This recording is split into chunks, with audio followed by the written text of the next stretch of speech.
Hello everyone, so now we are going to solve our third question which is based on current ratio. This is our question में क्या अपन को दिया हुआ है देख लेते हैं एक बार। वर्किंग कैपिटल, यहाँ पे एक नई बात आ गई थोड़ी सी। वर्किंग कैपिटल हमारा दिया हुआ है कितना, 7,20,000, ठीक है। इसके बाद ट्रेड पेबल्स, ठीक है, ट्रेड पेबल इज ₹40,000, जो ट्रेड पेबल हमको देके रखा है कितना, 40,000, ठीक है। इसके बाद अदर करेंट लाइबिलिटीज हमको देके रखी है कितनी, ₹2,00,000। अब उन्होंने बोला है कैलकुलेट करेंट रेशियो, तो जल्दी जल्दी इस क्वेश्चन को करेंगे। सबसे पहले हमको क्या करना होता है, आपको पता है सबसे पहले क्या करना होता है। सबसे पहले अपन को करेंट रेशियो का फॉर्मूला लिखना होता है। हम लिख देंगे current ratio is equal to current asset divided by current liability, ठीक है, करेंट लायबिलिटी। चलो फॉर्मूला लिख दिया, मैम खुश, मैम को पता चल गया कि हाँ बच्चे को फॉर्मूला आता है, ठीक है। अब इसके बाद वाली चीज देखना, ध्यान से समझना, वर्किंग कैपिटल क्या होता है। Working capital is excess of current asset over current liability, मतलब हमारे करंट एसेट करंट लायबिलिटी से कितने ज्यादा है। मतलब कहीं ना कहीं हम ये देख रहे होते हैं वर्किंग कैपिटल के समय कि हमारे करंट एसेट्स, ठीक है, हमारी करंट लायबिलिटी से कितने ज्यादा है। मतलब अगर करंट लायबिलिटीज पे बैक करने की बात आई तो हम पे कर सकते हैं कि नहीं कर सकते हैं, ठीक है। तो वर्किंग कैपिटल का सिंपल सा फॉर्मूला है, वर्किंग कैपिटल का सिंपल सा फॉर्मूला है। क्या फॉर्मूला है वर्किंग कैपिटल का, working capital is equal to current asset, working capital is equal to current asset minus current liability, ठीक है, माइनस करंट लायबिलिटी। क्लियर है। तो करंट एसेट में से करंट लायबिलिटी हमने माइनस कर दिया तो हमारा वर्किंग कैपिटल आ जाता है। लेकिन अब ये तो बात ठीक है, हमको ट्रेड पेबल्स देके रखा है कितना, 40,000। अदर करंट लायबिलिटीज है कितनी, 2 लाख, ठीक है। मतलब यहां पर हमें वर्किंग कैपिटल की वैल्यू मालूम है, ठीक है, हमें करंट एसेट की वैल्यू नहीं मालूम है, हमें करंट लायबिलिटी की वैल्यू भी नहीं मालूम है, लेकिन हम करंट लायबिलिटी की वैल्यू पता लगा सकते हैं। ध्यान देना कैसे, करंट लायबिलिटी किस किस के बराबर हो जाएगी, ठीक है, करंट लायबिलिटी, ठीक है, करंट लायबिलिटी किस किस के बराबर हो जाएगी। देखो जरा यहां पर ट्रेड पेबल कितना है, ट्रेड पेबल है 40,000, ट्रेड पेबल कितना 40,000, अदर करंट लायबिलिटीज है कितनी, 2 लाख, ठीक है। तो ट्रेड पेबल, ठीक है, trade payable plus other current liabilities, ठीक है, अदर करंट लायबिलिटी। ओके, हम यहां पे क्या कर रहे हैं, हम यहां पे ट्रेड पेबल और अदर करंट लायबिलिटी को ऐड कर रहे हैं, तो हमें पता चल जाएगा कि टोटल करंट लायबिलिटीज कितनी है, ठीक है। ट्रेड पेबल कितना था, ट्रेड पेबल 40,000 था, बोलो हाँ, ट्रेड पेबल कितना है, 40,000 है, और अदर करंट लायबिलिटीज कितनी है, 2 लाख है। अदर करंट लायबिलिटीज कितनी है, 2 लाख है। इसका मतलब हमको करंट लायबिलिटीज पता चल गई, करंट लायबिलिटीज कितनी हो जाएंगी, 2,40,000 हो जाएंगी। करंट लायबिलिटीज कितनी हो जाएगी, 2,40,000, बोलो हाँ, ठीक है। करंट लायबिलिटीज कितनी हो गई, 2,40,000। ये हमने जो इधर फॉर्मूला लिखा है उसको भी आप बॉक्स बना सकते हो, मैं नहीं बना रहा हूं क्योंकि वो थोड़ा ऊपर नीचे हो जाएगा, अच्छा नहीं लगेगा, ठीक है। तो यहां पर हमको करंट लायबिलिटी भी पता चल गई कितनी है, 2,40,000। अब एक बात बताओ, वर्किंग कैपिटल अपन को दिया हुआ है, देखो वर्किंग कैपिटल कितना है, वर्किंग कैपिटल 7,20,000 है। तो हम यहां पर क्या लिख सकते हैं, हम यहां पर लिख सकते हैं कि working capital is equal to, working capital किसके बराबर होता है भाई, वर्किंग कैपिटल बराबर होता है करंट एसेट में से हम क्या माइनस कर देंगे, करंट एसेट में से करंट लायबिलिटी हम माइनस कर देंगे, ठीक है, करंट एसेट में से करंट लायबिलिटी हम माइनस कर देंगे, ठीक है। अब वर्किंग कैपिटल कितना दिया हुआ है, वर्किंग कैपिटल है 7,20,000, बोलो हाँ, वर्किंग कैपिटल कितना है, 7,20,000 है, और करंट एसेट कितने है, नहीं पता, करंट एसेट हमको नहीं पता, ठीक है, करंट एसेट हमको नहीं मालूम, लेकिन हाँ हमको ये जरूर मालूम है कि करंट लायबिलिटी कितना है, ठीक है। करंट लायबिलिटी है हमारा 2,40,000। तो अब एक बात बताओ, आप अगर करंट एसेट, ठीक है, जो 2,40,000 है, इसको अगर आप यहां लेके आ जाओगे, मतलब कि 7,20,000 में, ठीक है, 7,20,000 में अगर आप ये माइनस का 2,40,000 ऐड कर दोगे, मतलब इसको RHS से LHS में लेके आ जाओगे तो ऐड हो जाएगा, 2,40,000 हो जाएगा, है ना, 2,40,000 हो जाएगा। यही हमारा क्या हो जाएगा, यही हमारा करंट एसेट हो जाएगा, बोलो हाँ, ठीक है, ये हमारा क्या हो जाएगा, करंट एसेट हो जाएगा। मतलब फाइनली हमें करंट एसेट की भी वैल्यू मिल गई, फाइनली हमको करंट एसेट की भी वैल्यू मिल गई। हमारा करंट एसेट कितना आ गया, हमारा करंट एसेट आ गया कितना, हमारा करंट एसेट देखो 7,20,000 प्लस 240, 7 और 2 9,60,000, तो यहां पर 9,60,000, 9,60,000 हमारा क्या आ चुका है, हमारा करंट एसेट आ चुका है। ठीक है, 9,60,000, क्लियर है। तो अब आपके पास करंट एसेट्स भी है, आपके पास करंट लायबिलिटी भी है। अब आपको क्या कैलकुलेट करना है, अब आपको कैलकुलेट करना है कि यहां पर आपका करंट रेशियो कितना होगा, यहां पर आपका करंट रेशियो कितना होगा। चलो, तो करंट रेशियो अपन फॉर्मूला तो ऊपर ही लिख चुके हैं, करंट रेशियो का फॉर्मूला अपन ऊपर ही लिख चुके हैं, तो अपन यहां पे डायरेक्टली वैल्यूज पुटअप करेंगे। ठीक है, करंट एसेट हमारे कितना है, करंट एसेट हमारा है 9,60,000, कितने आए हैं, 9,60,000 आए हैं। और करंट लायबिलिटीज हमारी कितनी है, करंट लायबिलिटीज हमारी आई है 2,40,000, 24 4 96 होता है। ठीक है, तो यहां पर अगर अपन इसको कट करेंगे तो 4:1, और अगर अपन इसको इस तरीके से लिखेंगे तो 4:1 का रेशियो आ जाएगा। क्लियर है, ये हमारा फाइनल आंसर होगा इस क्वेश्चन का। तो इस क्वेश्चन में अपन को दिया क्या था और अपन को निकालना क्या था, आपका टारगेट क्या था। सबसे पहले ये जो अपन फॉर्मूला लिखते हैं, फॉर्मूले का मतलब ये होता है कि आपको एनी हाउ करंट एसेट चाहिए, करंट लायबिलिटी चाहिए। ठीक है, तो करंट लायबिलिटी हमने कैलकुलेट कर ली, करंट लायबिलिटी हमने कैलकुलेट कर ली, कितना आ गया 2,40,000। फिर हमने working capital is equal to current asset minus current liability का सहारा लिया, और वर्किंग कैपिटल भी हमको दिया हुआ था, करंट लायबिलिटीज हमने कैलकुलेट कर ली, हमने करंट एसेट यहां से निकाल लिया। अब जैसे ही हमारे पास करंट एसेट आ गया, हमने क्या करा, हमने करंट एसेट को करंट लायबिलिटी से डिवाइड करा और फाइनली आंसर निकाल लिया। ओके, सो नेक्स्ट क्वेश्चन देखते हैं। नेक्स्ट क्वेश्चन क्या दिया हुआ है, नेक्स्ट क्वेश्चन हमको दिया हुआ है कि calculate current ratio from the following. कैसे निकालना है, वर्किंग कैपिटल इज ₹1,50,000। ठीक है, total liabilities other than shareholder fund, ठीक है, is ₹3,25,000। Long term debt is 2,50,000। अब यहां पर आपको फॉर्मूले रटने को बोला जाएगा, खबरदार फॉर्मूले नहीं रटना। ठीक है, यहां पे आपको बस बैलेंस शीट याद रखना है, और बस आप बैलेंस शीट का फॉर्मेट अगर याद रह गया ना, आप आसानी से कैलकुलेट कर लोगे। देखो मैं आपको बताता हूं डिफरेंस कहां पर आता है। यहां पर आपको हो सकता है आपको ये बोला जाए, ठीक है, आपको ये बोला जाए कि बेटा इस केस में आपको करंट लायबिलिटी का एक फॉर्मूला याद करना है। कौन सा वो फॉर्मूला है, current liability is equal to total liabilities, is equal to total liabilities. हो सकता है आपको ये बोलकर डराया जाए, टोटल लायबिलिटीज उसमें से हमको माइनस करना होता है लॉन्ग टर्म डेब्ट। तो लॉन्ग टर्म डेब्ट अगर आप माइनस कर दोगे तो आपको क्या मिल जाएगा, आपको यहां पर आपकी करंट लायबिलिटी मिल जाएगी। ये फॉर्मूला है। ठीक है, अब एक बात सिंपल से सुनो, सिंपल सी एक बात समझना, ये सारे फॉर्मूले बनते कहां से, मैं आपको बताता हूं। ये हमारी मान लो बैलेंस शीट है, ठीक है, ये हमारी मान लो बैलेंस शीट है। बैलेंस शीट का फॉर्मेट आपको पता होना चाहिए। ठीक है, बैलेंस शीट के फॉर्मेट में सबसे ऊपर यहां पर क्या होता है, यहां पर शेयर होल्डर फंड होता है। ठीक है, इक्विटीज एंड लायबिलिटीज की बात कर रहा हूं मैं, इक्विटीज एंड लायबिलिटीज के अंदर शेयर होल्डर फंड आ जाता है। फिर दूसरा क्या आ जाता है, दूसरा आ जाता है नॉन करंट लायबिलिटी। ठीक है, और तीसरा यहां पे share money against warrant, share warrant भी होता है लेकिन अभी उसको इंक्लूड नहीं कर रहे हैं। ठीक है, यहां पे करंट लायबिलिटीज आ जाता है, फिर टोटल होता है। ठीक है, फिर इसके बाद एसेट साइड पे क्या आ जाता है, इसके बाद एसेट साइड पे नॉन करंट एसेट आ जाता है। ठीक है, नॉन करंट एसेट, और फिर यहां पर करंट एसेट आ जाता है। बोलो हाँ, फिर अगेन टोटल होता है। क्लियर है, ये फॉर्मेट इतना सा होता है। ठीक है, अब यहां पर उन्होंने जो बोला था टोटल लायबिलिटीज, ठीक है, टोटल लायबिलिटीज, ध्यान से समझना, उनकी वर्ड्स को समझना। यहां पर उन्होंने बोला total liabilities other than shareholder fund. ठीक है, total liabilities other than shareholder fund, मतलब यहां पे इन दोनों को इंक्लूड करा गया है ना, नॉन करंट लायबिलिटी और करंट लायबिलिटीज को इंक्लूड करा गया है, शेयर होल्डर फंड इंक्लूडेड नहीं है। तो इन दोनों की वैल्यू जो है, इन दोनों की वैल्यू कितनी है, 3,25,000 है। इन दोनों की वैल्यू कितनी है, 3,25,000 है।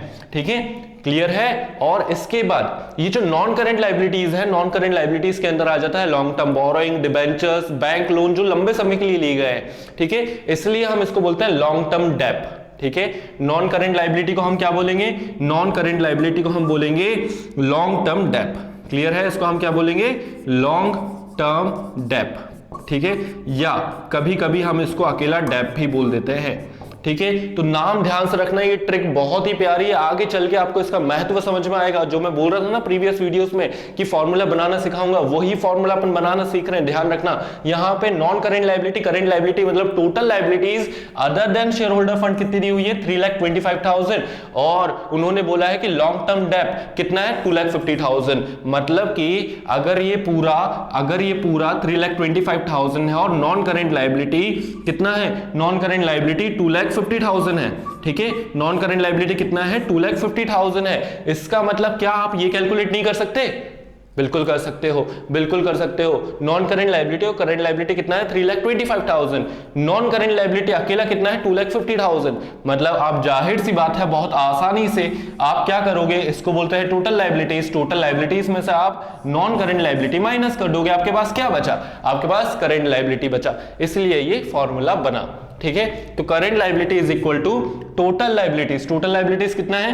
3,25,000। 3,25,000, उसमें से आपने माइनस कर दिया long term debt, non current liability, that is 2,50,000। उसमें से आपने माइनस कर दिया 2,50,000। तो फाइनली आपके पास कितना बचा? आपके पास अगर आप इसमें से माइनस करोगे तो समथिंग बचेगा 50 इधर से, 25 इधर से, 75,000, ठीक है। 75,000 बच जाएगा। तो देखो जरा, देखो यहां पर आंसर आपका आ गया है। यहां पर आपको मिल चुका है कि आपकी करंट लायबिलिटीज, ठीक है, आपकी करंट लायबिलिटीज कितनी है? 75,000 है। चलो इसके बाद अपन को दिया हुआ है कि वर्किंग कैपिटल जो है वो कितना है? Working capital 1,50,000। वर्किंग कैपिटल कितना है? 1,50,000 है। तो चलो वर्किंग कैपिटल वाली इंफॉर्मेशन को हम यूज कर लेते हैं। वर्किंग कैपिटल, ठीक है, working capital is equal to current asset. Working capital is equal to current asset minus current liability, ठीक है। हमने वर्किंग कैपिटल का फॉर्मूला यहां पे लिख दिया, करंट एसेट में से करंट लायबिलिटी को माइनस कर देते हैं। वर्किंग कैपिटल कितना दिया हुआ है? वर्किंग कैपिटल दिया हुआ है 1,50,000। वर्किंग कैपिटल दिया हुआ है 1,50,000। उसमें से हमने क्या करा? Current asset. करंट एसेट कहां पर है? करंट एसेट दिया ही नहीं है, क्या ढूंढ रहे हो? ठीक है, करंट एसेट तो दिया ही नहीं है, तो करंट एसेट माइनस करेंगे हम क्या? Current liability. करंट लायबिलिटी हमारा कितना आया? 75,000। करंट लायबिलिटी हमारा कितना है? 75,000। तो करंट एसेट की अगर आपको वैल्यू निकालनी है तो आप क्या करोगे? करंट एसेट की अगर आपको वैल्यू निकालनी है तो आप 1,50,000 में 75,000 ऐड कर दोगे। 1,50,000 में 75,000 ऐड कर दोगे। क्लियर है? तो फाइनली आपको करंट एसेट मिल जाएगा। करंट एसेट आपका कितना हो जाएगा? करंट एसेट आपका हो जाएगा, ठीक है, करंट एसेट आपका हो जाएगा कितना? 150 प्लस 75 मतलब 2,25,000। 2,25,000 मतलब अब आपके पास करंट एसेट है, आपके पास करंट लायबिलिटी है, ठीक है। आपके पास करंट एसेट है, आपके पास करंट लायबिलिटी भी है। तो अब आप फाइनली रेडी हो किस चीज के लिए? आप अब रेडी हो अपना करंट रेशियो कैलकुलेट करने के लिए। तो चलो हम यहां पर अपना करंट रेशियो कैलकुलेट कर लेते हैं। अच्छा, अपन ने ऊपर फॉर्मूला नहीं लिखा है, ऊपर अपन ने फॉर्मूला नहीं लिखा है, तो नीचे जरूरी है कि आप फॉर्मूला लिखो, नहीं तो रिप्रेजेंटेशन सही नहीं होगी, मार्क्स कट सकते हैं। तो हम यहां पर फॉर्मूला लिख देंगे current asset divided by current liability, ठीक है, current asset divided by current liability. नीचे भी लिख सकते हैं फॉर्मूला, ऊपर भी लिख सकते हैं, लेकिन लिखना जरूरी है, ठीक है। तो यहां पे करंट एसेट कितने के हैं? यहां पर करंट एसेट है 2,25,000 के।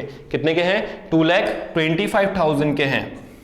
तो 2,25,000 और फिर इसके बाद जो हमारी करंट लायबिलिटीज है वो कितने की हैं? वो 75,000 की, वो 75,000 की है। तो चलो ठीक है, अब हम इसको जरा थोड़ा कैलकुलेट कर लेंगे। मैं यहीं पे कट कर रहा हूं और कोशिश करना आपकी रफ पार्ट में ही कट करो, ठीक है।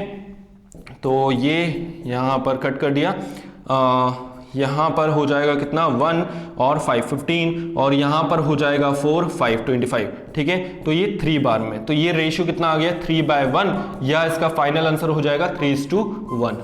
क्लियर है? तो ये हमारा आंसर हो जाएगा। ठीक है, अब इस ट्रिक का अपन बहुत यूज करेंगे। अभी तो बिल्कुल छोटे से लेवल पे आइए, अभी शेयर होल्डर फंड और भी ना जाने क्या क्या। ये बैलेंस शीट बहुत काम की है, छोटी सी पिद्दी सी बैलेंस शीट है लेकिन बहुत काम आने वाली है। ठीक है, तो जल्दी से आप इसको नोट डाउन कर लेना। ये पूरा सॉल्यूशन है। क्वेश्चन में एक बार दोबारा दिखा देता हूं। क्वेश्चन ये रहा, ठीक है, ओके, और ये रहा हमारा पूरा सॉल्यूशन इसका। ठीक है, okay, moving towards our next question.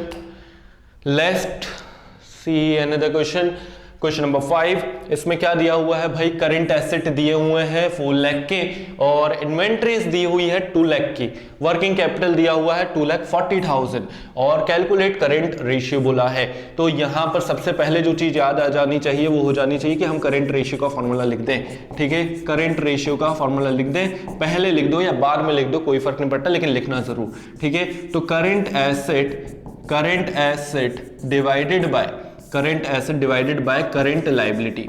ठीक है, करंट एसेट हमने डिवाइड कर दिया करंट लायबिलिटी से, हो गया। चलो ठीक है, फॉर्मूला तो लिख दिया, फॉर्मूले के ऊपर डब्बा भी बना देते हैं, मैम खुश। ठीक है, ट्रायंगल नहीं डब्बा, हाँ यहां पे हमने फॉर्मूला के ऊपर डब्बा भी बना दिया। चलो अब मैम खुश हो गई, अब अपन अपना काम कर लेते हैं। यहां पर ध्यान देना एक चीज कि करंट एसेट्स ही दिए हुए हैं। ठीक है, करंट एसेट के अंदर वो कंफ्यूजिंग के लिए आपको दिया हुआ है, करंट एसेट आपके कितने दिए हुए हैं? 4 लाख। ठीक है, करंट एसेट आपके कितने दिए हुए हैं? 4 लाख। और इन्वेंट्री आपसे बोल रहा है कि इन्वेंट्री है भाई कितने की? 2 लाख की। इन्वेंट्री है आपकी कितने की? 2 लाख की। Actually inventory is a part of current asset. ठीक है, इन्वेंट्री हमारा जो स्टॉक है it's a part of current asset. ठीक है, तो अगर हमें करंट एसेट ही बोला गया है, जैसे कि अगर मैं आपको बोलूं इंडिया, ठीक है, तो MP, UP, Delhi, Mumbai is a part of India. तो अगर मैंने इंडिया ही बोल दिया मतलब उसके अंदर जाहिर सी बात है कि एमपी, यूपी ये सब इंक्लूडेड है। ठीक है, तो वैसे ही करंट एसेट के अंदर इन्वेंट्री भी इंक्लूडेड है। ठीक है, तो इन्वेंट्री को अलग से लिखने की कोई आवश्यकता नहीं है। तो हमें ये जो इन्वेंट्री की वैल्यू दी है ये केवल कंफ्यूजन के लिए दी हुई है, उसको इंक्लूड ही नहीं करना। ठीक है, तो हमें डायरेक्टली यहां पर दिया हुआ है कि हमारे करंट एसेट इतने हैं और दूसरी जो चीज दी हुई है बोला है वर्किंग कैपिटल इतना है। तो working capital is equal to current asset minus current liability की मदद से हम करंट लायबिलिटी कैलकुलेट कर लेंगे और फिर उसके बाद हम करंट रेशियो कैलकुलेट करेंगे। तो एक काम करो बच्चों, आप एक काम करो, यहां पर आप स्क्रीन को पॉज कर दो और आप इस क्वेश्चन को पहले खुद सॉल्व करो। ठीक है, स्क्रीन पॉज हो जानी चाहिए, यहां पर मैं सॉल्यूशन करा दूंगा फिर। ओके, मैं सॉल्यूशन करा रहा हूं। ठीक है, यहां पर वर्किंग कैपिटल कितना होता है? वर्किंग कैपिटल हो जाता है, working capital is equal to current asset minus current liability. अब कुछ सोच रहे होंगे कि सर तो रुको ही नहीं, हम सॉल्यूशन करने वाले थे। तो अभी रोक लो, कोई दिक्कत नहीं है। ठीक है, कोई तो रोक लो। ठीक है, लायबिलिटीज रुकना चाहिए, आपको करना चाहिए सॉल्यूशन, खुद से भी करना चाहिए, काम आता है। ठीक है, self study matters. Working capital is equal to current asset minus current liability. Working capital कितना दिया हुआ है? वर्किंग कैपिटल दिया हुआ है 2,40,000। ठीक है, और करंट एसेट वैल्यू कितनी है? करंट एसेट की वैल्यू कितनी है? 4 लाख रुपीस। करंट एसेट की वैल्यू कितनी है? 4 लाख रुपीस है। और यहां पे हम करंट लायबिलिटी को माइनस कर देंगे। ठीक है, करंट लायबिलिटी को हम यहां पर माइनस कर देंगे। अब लेकिन ठीक है ना, आपके पास अब आपको क्या निकालना है? करंट लायबिलिटी निकालना है। ये नेगेटिव में है ना करंट लायबिलिटी, तो इसको अगर अपन आरएचएस से उठा के यहां पर लाएंगे तो क्या हो जाएगा? ये हो जाएगा करंट लायबिलिटी पॉजिटिव हो जाएगा। ठीक है, करंट लायबिलिटी जो अभी उस साइड नेगेटिव में पड़ा हुआ है वो पॉजिटिव हो जाएगा। ठीक है, और 4 लाख में से हम क्या करेंगे? ये जो 2,40,000 यहां पॉजिटिव में लिखा हुआ है, कुछ साइड नहीं मतलब पॉजिटिव में है, तो ये एलएचएस से जब हम उठा के आरएचएस में ले जाएंगे तो हम इसके सामने माइनस का साइन लगा देंगे। मतलब 4 लाख में से क्या हुआ? 4 लाख में से 2,40,000 हमने माइनस कर दिया। मतलब अब कितना बचा हमारे पास? अब बचा हमारे पास 1,60,000। अब कितना बचा है? अब हमारे पास 1,60,000 और यही हमारी करंट लायबिलिटी भी है, यही हमारी करंट लायबिलिटी भी है। क्लियर है, करंट लायबिलिटी हमने कैलकुलेट कर ली। अब इसके बाद जो हमको कैलकुलेट करना है वो है करंट रेशियो। करंट रेशियो हम पहले ही लिख चुके हैं। करंट एसेट की वैल्यू हमारे पास है, कितनी है, करंट एसेट की वैल्यू दी हुई है 4 लाख है। चलो अब वो भी हम कैलकुलेट कर लेते हैं, करंट रेशियो। करंट रेशियो भी हम कैलकुलेट कर लेते हैं। करंट रेशियो कितना हो जाएगा, करंट रेशियो हो जाएगा करंट एसेट मतलब 4 लाख और फिर उससे हम डिवाइड कर देंगे कितना, 1,60,000। 4 लाख में से हम 1,60,000 डिवाइड कर देंगे। तो फाइनली हम ये कट पिट कर देते हैं। ये काटने में बहुत मजा आता है भाई, बचपन में भी जो है मजा आ जाता था। 40 डिवाइडेड बाय 16, तो ये कितना हो जाएगा, ये हो जाएगा 20 और ये हो जाएगा 8। फिर डिवाइड करेंगे तो ये हो जाएगा, 4 से डिवाइड करते हैं 5 और ये हो जाएगा 2। 5 divided by 2 that is 2.5 upon 1, तो इसको अपन बोल सकते हैं 2.5 is to 1। क्लियर है, तो ये हमारा फाइनल आंसर हो जाएगा। और एक चीज यहां पर अपन को मेंशन करनी पड़ेगी, अपन को तो मालूम है, अपन होशियार बच्चे, ठीक है, अपन को मालूम है inventory is a part of current asset, so we have to ignore inventory. But ma'am को नहीं मालूम ना, मैम को बताना पड़ेगा, ठीक है, नहीं तो मार्क्स कैसे देंगी मैम। तो मैम को बताने के लिए हम यहां पर अलग से मेंशन कर देंगे, ठीक है, हम यहां पर अलग से मेंशन कर देंगे कि करंट, चलो ये बॉक्स थोड़ा यहां पे बना लेते हैं अपन, ठीक है, हाँ ओके। तो हम यहां पर मेंशन करके बता देंगे मैम को कि मैम सुनिए, जो करंट एसेट है, जो हमने इन्वेंट्रीज को इग्नोर कर दिया है, वो इसलिए करा है। इन्वेंट्री अच्छी राइटिंग आ रही थी बॉक्स में। चलो, तो inventories is a part of current asset only. Inventories is a part